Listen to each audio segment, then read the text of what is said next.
On this episode of the podcast, I have with me Sachin Nene. He is the former CTO at Upside, and he's actually starting his own fractional CTO services.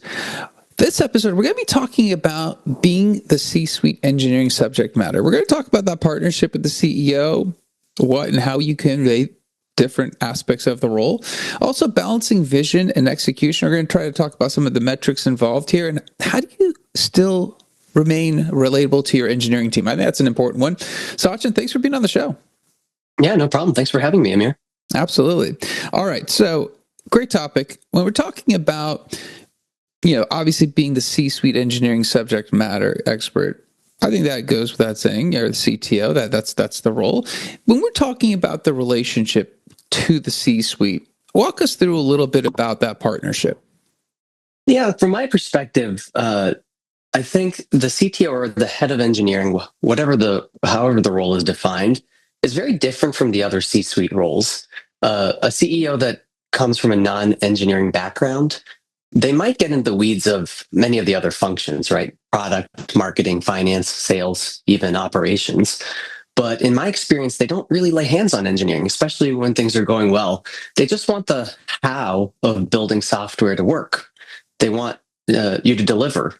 And they want the people, it's a very low bar, but they want the people in the org to be somewhat happy. They don't want to have a revolt knowing that the organization is not being managed properly. But the weeds of it, they don't care as much. And I don't begrudge them for not caring. There's a lot going on as CEO, a lot of other functions to worry about, not to mention just the overall health of the business. So I actually think that, and this might be a controversial take, the CTO is effectively like a subcontractor within the C-suite. It's the one area, especially when you're in a software company, where you're responsible for the how. You're responsible for the actual product being delivered, but it's treated as if it's a subcontracted utility within the company because the other members of the C-suite just either lack the knowledge or the interest or have the time to be able to really investigate how the sausage is made. So the communication aspect, I think, for a really good CTO or a good head of engineering, when you're managing upward or just managing with your peers in the C-suite, you have to just focus on business impact. The technical jargon is unnecessary. It's confusing. And it really helps to show that you know the business just as well as the CEO does in a non-threatening way, but something where you're a partner in the overall health of the business and the details do not need to be shared on how to do it. Yeah, let's talk about that because I think, I guess if we talk to different CTOs, they're going to have different aspects they're going to highlight of the role. When you're balancing the interaction with the C-suite, obviously there is a lot of business acumen, there's a lot of soft skills required. That balance of an effective CTO of knowing those aspects of the role and then maintaining some kind of roots into engineering, right? And that could be debatable of how much they need. What has worked for you? I guess we'll talk about you personally. Like when you look at that balance of those skill sets to be an effective CTO, what's your ideal mix? So my ideal mix is a balance of vision and execution. And this is not specific to Upsides, across all the companies that I've worked at and talking to my peers in the industry. To me, the ideal CTO really can do two things, and it's hard to find, to be honest. One is acting as that subcontractor. So are you able to manage upward effectively? You are the king or queen of expectation management, right? No, there rarely is an estimate ever accurate. Rarely are things delivered absolutely on time. It's more just, are you managing the expectations effectively and showing what the business impact can be? The flip side, though, is for that to be effective in the first place is you need to be able to manage downward. Now, I think we've created a cottage industry in engineering management where engineering management in and of itself is considered a role. And I think that's a good thing overall. Back when I was in investment banking, there was no concept of whether you were a good manager or not. It's, that to me is a relatively new concept. Like, are you an empathetic servant leadership style leader? And I think those skills are really, really important. But I actually like to gauge engineering managers and all the way up to the CTO level on, does the team have your trust? Does the team trust you to know the technical nitty-gritty, not to the level you're as good of a coder as them, but are you going to advocate for them and represent them in any meeting that they're not in, and be able to go back to them with the decision that might have been made, because it's fast-moving business, decisions have to be made quickly, and do they trust you? Or are you the type of leader that you're not technically astute enough and you rely on your top level ICs too much, where every decision has to be consensus driven? And you've learned through the cottage industry of engineering management that you can't just make decisions on the fly and then tell your team after the fact. Of course not, especially if you don't know what you're talking about. But then you decide to make it all consensus driven and say, I can't speak on behalf of my team. I have to bring it back to my team to figure out what to do next. That slows things down. So to me, the ideal CTO is managing upward in that effective manner, but also managing downward and having the technical acumen that builds trust with the team. I like that. Maybe we'll stay with that line of insights for a second, because I think when you mention, obviously being able to be relatable to your, and I guess we were going to talk about this anyways, we'll talk about it now, being relatable to the engineering team, being a peer with the engineering team. Obviously you have a distance from engineering. Talk to us a little bit about how you actually maintain that relatability. How do you still feel like you're a part of the team when you're very removed from the day-to-day and potentially layers of people managers in between you and the actual work being done? Yeah, that's a really good question. I think I'd answer that in two ways. One, you need to spend the time doing your own research. You need to understand where the industry is headed, where the trends are. If there is a CTO or head of engineering not actively working with the LLMs today, trying to build things on their own on the side, I think you're missing out. Because if you're not working on those, you're not starting to come up with your own insights as to how engineering might evolve.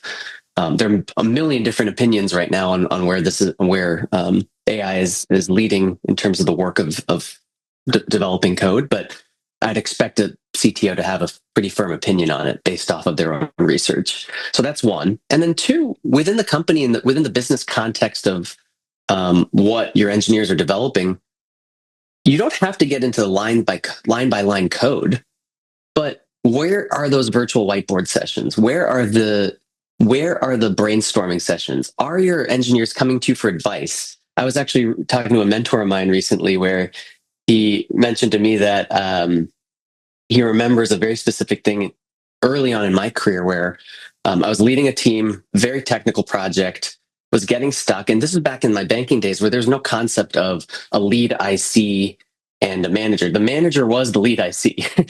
And I had to learn people management on the fly, learn project management on the fly. And I was getting overwhelmed. And I trusted this person because they were not only a great manager and mentor to me, but they were so technically astute. And I whiteboarded with him over the course of an hour or two. And he remembers that moment because I asked him after the end, I said, do you ever miss this? Do you ever miss going into the technical nitty gritty and whiteboarding it?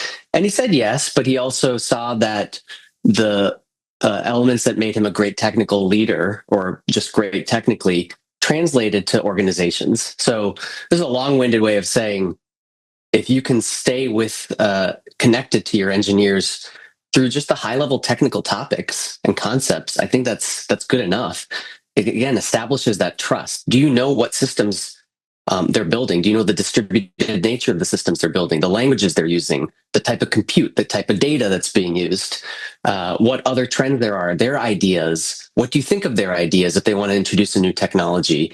Do you have a framework in place or to introduce those new technologies? There's a lot there that doesn't delve into force you to look at the code line by line. Absolutely. No, those are some great points as well. I guess when you're going back to, you mentioned the balance of vision and execution. Obviously, you are setting priorities with the leadership team. You're identifying those key things that you're looking to drive. When you're looking at metrics, and obviously, I know you'll have your own people leaders that are going to, set metrics at that team level. But when you're looking to translate those metrics for your direct reports to be able to consume and go execute on, talk to us a little bit about that process, because I think obviously one of the hardest things is across all management is taking the business driver, the business idea, the personal goal, even personal goals sometimes, translating a personal goal into a metric and holding yourself accountable is very tricky. Talk to us a little bit about that process. Yeah, I mean, this is one of the hardest questions to answer. I think engineering, especially, and software development is such a unquantifiable field that it causes a lot of problems. I think the closest we've gotten to having metrics that I think I would feel comfortable with assessing a team over is really the DORA metrics. If you have a DevOps mindset, the DORA metrics are fantastic. I have not spent enough time with DORA metrics over the course of months and years to know how effective they are in a consistent manner when it comes to all the changes that a business goes through. Like if your product's pivoting, do the DORA metrics matter as much?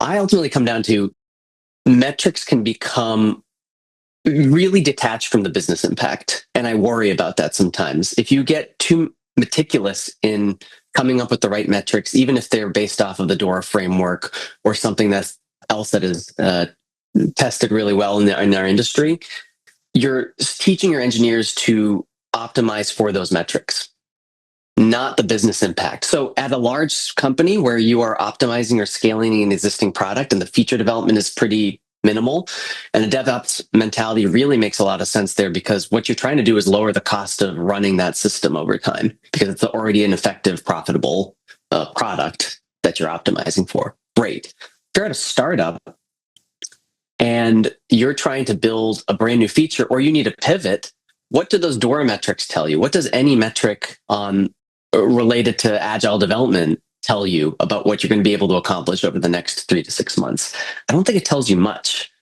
So I worry about over optimizing on certain metrics. I think they can help, especially within a team, to get the way the team works together done in a more effective manner, and to build the camaraderie of the team, to show like, hey, we're looking at individual metrics to make our team better, especially through all the agile ceremonies that you can actually look through it through dashboards, have retrospectives around them. But at a company level, the engineering metrics in particular, I feel like it's become its own cottage industry.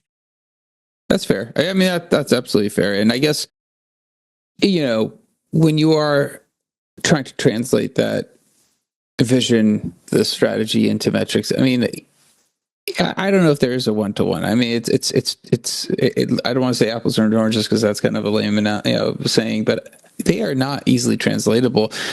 I think sometimes what you do see is people over-index on trying to identify metrics that tend to maybe manage the process optimally. But I guess then as you said, you're kind of disconnected from strategic lens to very tactical execution, and depending on the depth of that tactical execution, is there a danger of, if you try to optimize for those metrics, that you end up trying to put too many controls in place, trying to almost micromanage to your business goals? Maybe there's a chance of micromanaging at any point, but is there, in this case, that opportunity for that to happen?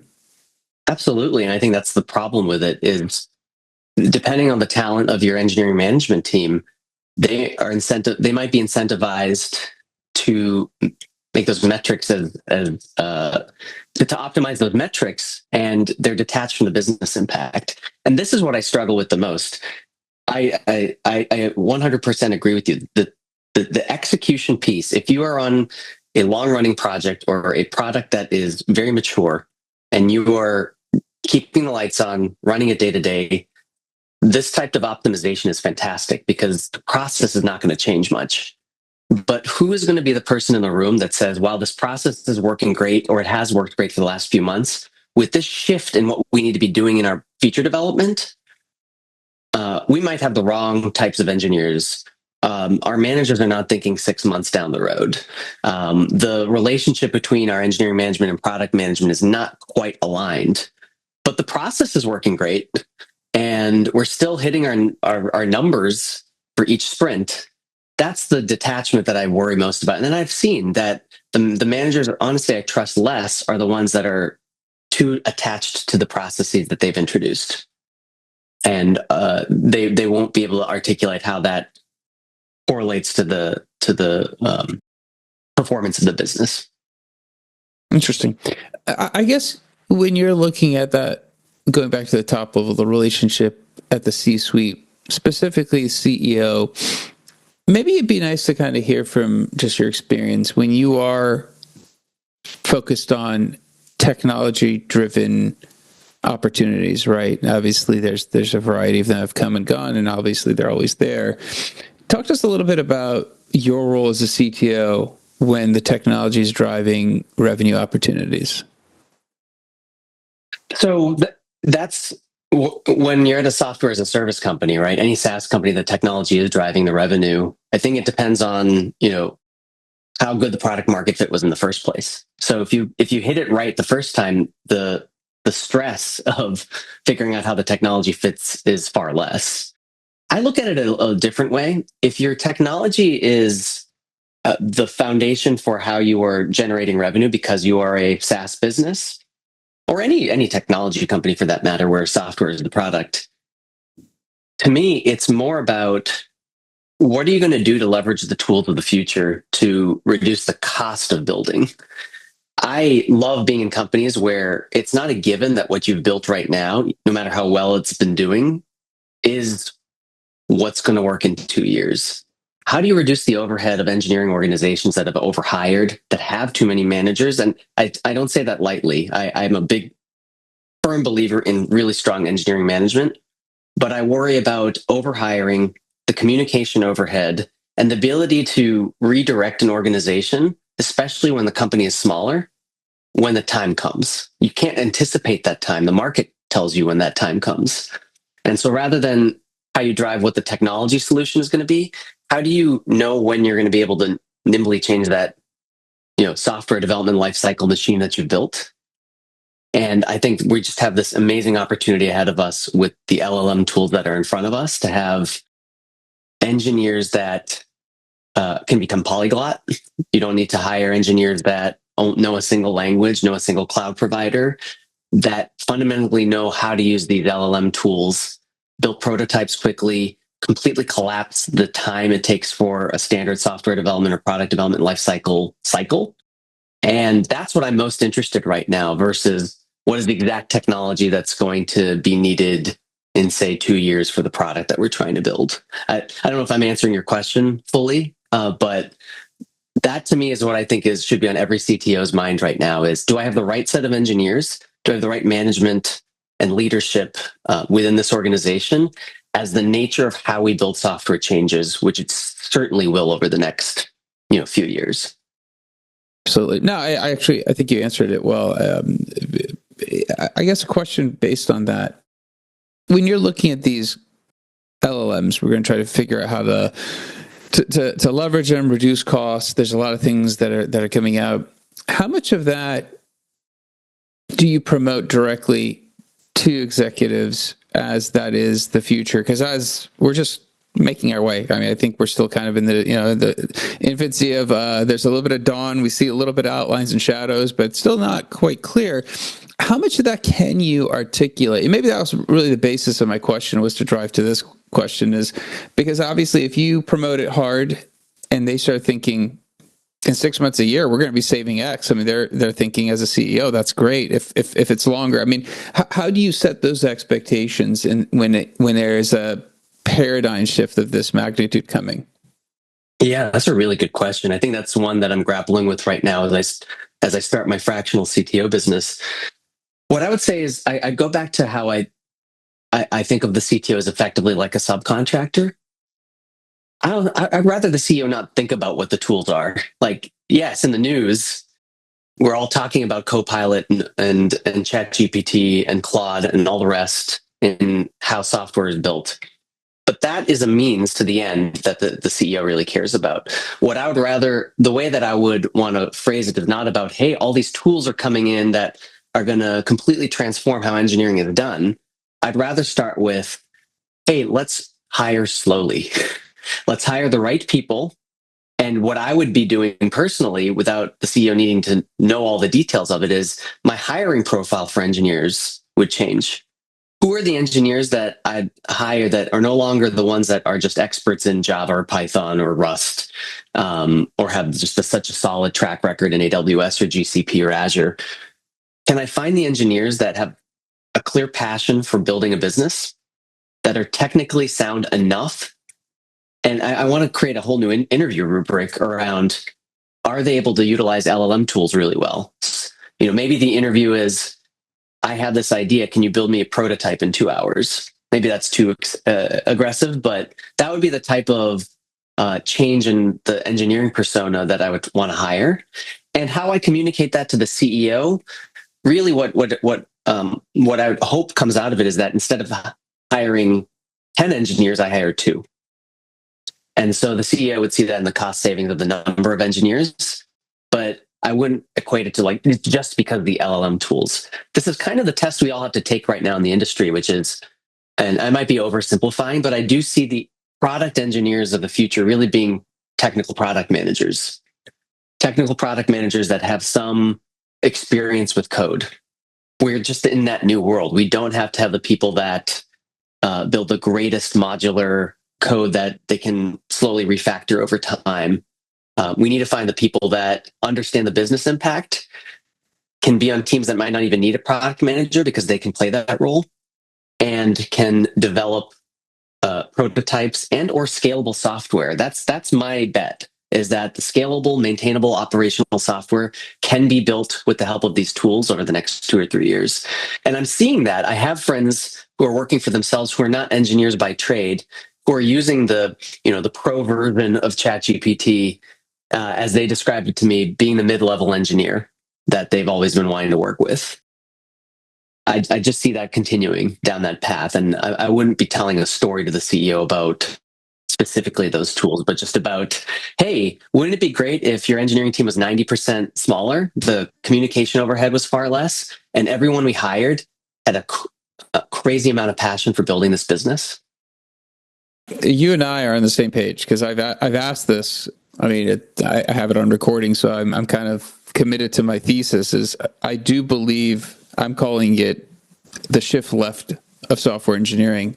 I think cybersecurity has tried to promote that because they want to move into the business. I think software engineers shift left into business, shift left into product roles. And not the product managers will go away. I think they're just going to be the software engineers that will play 2 hats, and because I think they just will have the time. So I agree with you 100%. I think there will be. I don't know if we're going to need less software engineers because they'll be doing those roles, but I think that we'll need less of something else, and that's what I haven't quite figured out. Because probably some of the best product managers are people that were former engineers. There is an advantage of knowing how the cake is baked and also being an idea of designing what you want to bake in the first place. So I think those two together, you and I are in the same page. So I'm very interested in seeing if that does come true, because I'm kind of now committed to this line of thinking. Yeah, as am I. Awesome. Well, Sachin, I know you mentioned you are doing some fractional work, and obviously these are some important conversations.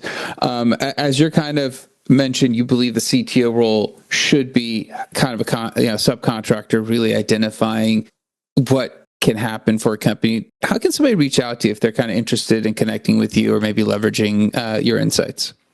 Yeah, there's 2 ways. On LinkedIn, you can find me, Sachin Nene.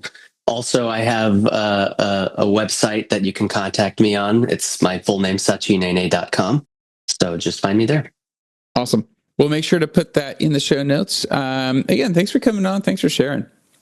Appreciate it, Amir. This was fun. Absolutely. All right. That's the episode. We'll be back again. Different guest, different topic. Until then, 2 things. One, share this episode with somebody who is in engineering, is in engineering management, likes the idea of understanding how the CTO functions a little bit more. I think Sachin walked us through his relationship with executives, with the CEO, what he has to do, how he works through communicating priorities to his team and still being relatable. I think he covered a lot there for us. So please share this with somebody else that could benefit. Also, like, subscribe, comment, leave the podcast a review. I'd appreciate that. Until next time, thank you and goodbye.